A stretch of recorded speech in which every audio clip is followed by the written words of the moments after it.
энергия көзін өндіруге қадам басқан біздің ел Ақмола облысы Ерейментау өңірінде 2015 жылы 22 жел қондырғысын орнатқан болады. Армысыздар ағайын, эфирде инвестиция және даму бағдарламасы. Сіздермен бірге мен Думан Мұхаммедқали. Бағдарламаның бүгінгі шығарылымында желден қуат алу үрдісінің тыныс тіршілігімен танысатын боламыз.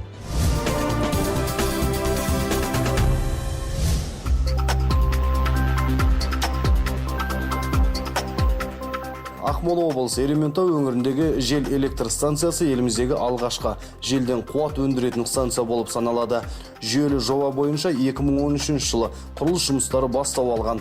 Араға тағы 2 жыл салып жел бағандары іске қосылған. Қазақстанда қалпына келетін электр энергиясының көлемін үлкейту мақсатында Ерейментауда 45 мегаватт жел электр станциясы құрылды. Негізі дүние жүзінде жел электр станциялары өткен ғасырдан бері салынып келе жатыр. 1980 жылдан бері бізде пайдаланған қондырғылар немістің Фурлендер деп аталатын өндірушінің өнімдері. Және бұлардың негізгі ерекшелігі біздің Қазақстанның ауа райына өңделіп жасалған. Бұл жел арқылы қуат өндіретін бірегей электр станциясы. Сағатына 45 мегаватт электр қуатын өндіруге қауқарлы. Мұнда 22 дана жел бағаны бар. Әр қондырғының биіктігі 85 метрге созылған. Ебелектің ұзындығы 45 метр болса, бағанның диаметрі 9,3 метр. Әрқайсысы 2050 киловатт қуаттылықта жұмыс істейді. Өндірілетін электр энергиясының барлығы дерлік ұлттық электр желісіне түседі. Жел энергия турбиналарынан 4 кабельный линия кіріп, біздің закрытый распределительный устройство кірет. Онда 4 ящиктан 35 киловольт кернеу шығады. Ол 35 киловольт кернеуіміз жоғарылатқыш трансформатордан 220 әуе желілеріне қосылады. Біздің әуе желілер Ерейментау тяговыйдан кіріп, бізден шығарылған қуаттылықпен Кегок әуе желілеріне кетеді. Еркіншілік тяговый әуе желісі бойынша.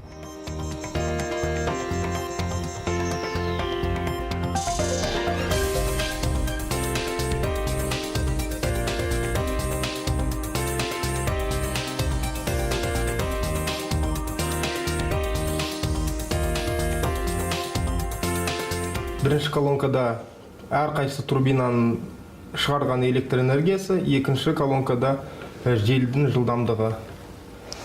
Жел электростанциясы соңғы заманауи үлгіде жабдықталған. Техникада, технологияда жаңа. Қондырғылардың барлығы осы жерден қадағаланып, осы жерде жұмысы бақыланып отырылады.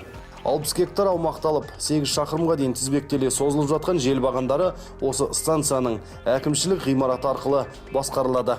Бұл жерде арнайы диспетчерлер жел жылдамдығын анықтаудан басқа алдағы ауа райында бағдар жасайды. Выявляем ошибки, сообщаем сервисной бригаде, которая устраняет, то есть производит ремонт. Біз жел бағандардың қаншалықты іске қосылып тұрғандығын қадағалаймыз. Қателіктер болып жатса, қондырғыға техникалық қызмет көрсетуші топқа хабар береміз. Сонымен қатар жел бағандағы жұмысшы топқа қондырғыны іске қосуларына және өшіруге рұқсат береміз. Олар бізге әр күн сайын әр қондырғы қаншалықты электр қуатын жинағандығынан есеп береді. Сондай-ақ алдағы ауа райы жел бағанға қауіпті болса, дереу түрде қондырғыны қолданушыларды сақтық шараларына көшуге шақырамыз. Диспетчер оператор жел бағаны ішіндегі қызметкерлерге хабар береді. Жел бағандағы заманауи техникаларды басқарушылар болса, келеңсіз жағдайлардың алдын алып отырады. Олар кез келген апатты жағдайға дайын болып, қондырғының үздіксіз қызмет атқаруына жауапты. При проведении работ по техническому обслуживанию ветроустановки производится ряд мероприятий. Жел бағандарға техникалық қызмет көрсету шаралары мұнарадағы әрбір қосынды бөлшектерді мұқият бақылаумен өлшенеді. Сондай-ақ жел бағанның электр қуатын алу кезінде қызып кетпеу үшін салқындатқыш сұйықтық антифриздің нақты белгіленген мөлшерде екендігін қадағалап құйып отыру ең басты міндет болып табылады. Жалпы желбаған Ақмола облысында электр энергиясы тапшылығының төмендеуін қамтамасыз етіп отыр.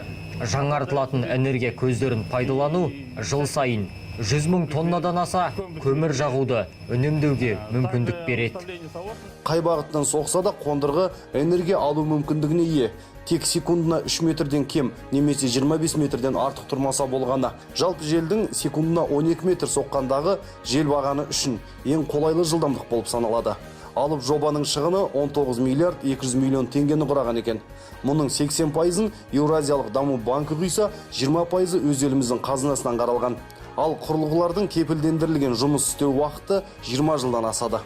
Wind farm Ерейментау, as well as hydroelectric power plants. Ерейментау жел электр станциясы жасыл энергиясының бір бөлігі. Экспо 2017 болашақтың энергиясы халықаралық мамандандырылған көрмесінің қажеттіліктері үшін пайдаланылатын болады. Жел электр станциясының жұмыс істеуі Ақмола облысында электр энергиясы тапшылығының төмендеуін қамтамасыз етеді және қоршаған ортаны қорғауға елеулі үлесін қосады. Сондай-ақ энергия көзінің артықшылығына тоқталсақ, электр қуатын беруші компаниялардан дербестік қамтамасыз етілген және де ластаушы қалдықтары жоқ. Электр станциясының құрылғысы Экспо 2017 шеңберінде жүзеге асырылуда.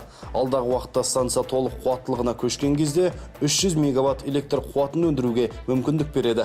Қазіргі кезде немістің Фурлендер фирмасының құрылғылары орнатылған. Мұндағы барлық жұмыстар Германия елінен келген мамандардың қатысуымен қолға алынған.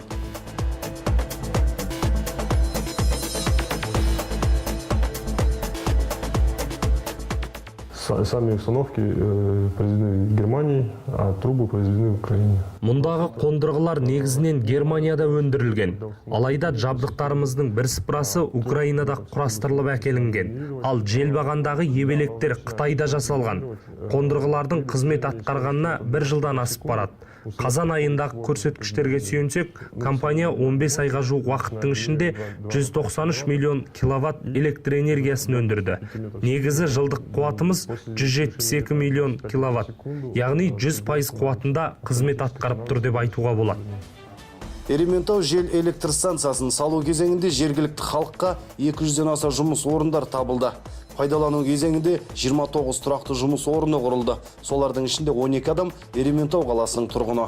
Я и мой персонал проходили обучение в городе Астане, приезжали представители из фирмы ФВТ с Украины. Мен және менің қызметкерім арнайы оқытудан Астана қаласында өттік. Мұнда жұмыскерлерді Астана қаласында украиналық білікті мамандар үйретті. Біз өзіміз осы жердің тұрғындарымыз. Ерейментау өңірінде осындай қондырғылардың бой көтергендігіне қуаныштымыз. Еуропа одағының белгіленген жел энергетикасының қуаты 100 гигаватты құрайды. Ал жел энергетикасы қуаттарының жалпы потенциалы 659 гигаватт мөлшерінде. Бұл қазірге белгіленген қуаттан 35 есе артық.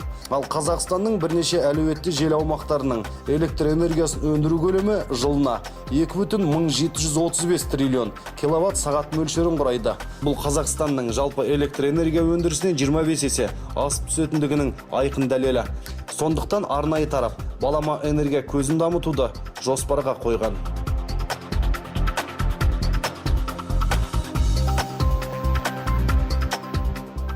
Біздің жобаны ары қарай үлкейту мақсатымыз бар. Келесі жоба 50 мегаватт қуаттылығы жел электр станциясы осы Ерейментау қаласының маңайында салынатын болады.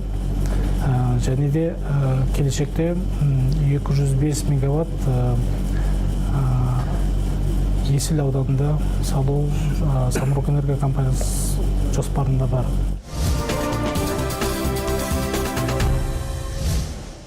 Баламалы энергия көзінің бір түрі желден қуат алу экологияға да, экономикаға да тиімді. Ерейментау өңіріне орнатылған 22 қондырғы 17,7 миллиард теңгеге бағаланған. Өзінің тиімділігін көрсеткен мұндай жобалар болашақта жалғасын таппақ. Алдағы жылдары екінші электр станциясының құрылысы жоспарлануда. Бүгінгі айтпағымыз осы. Жақсы күндер жүздескенше аман сау болыңыздар ағайын.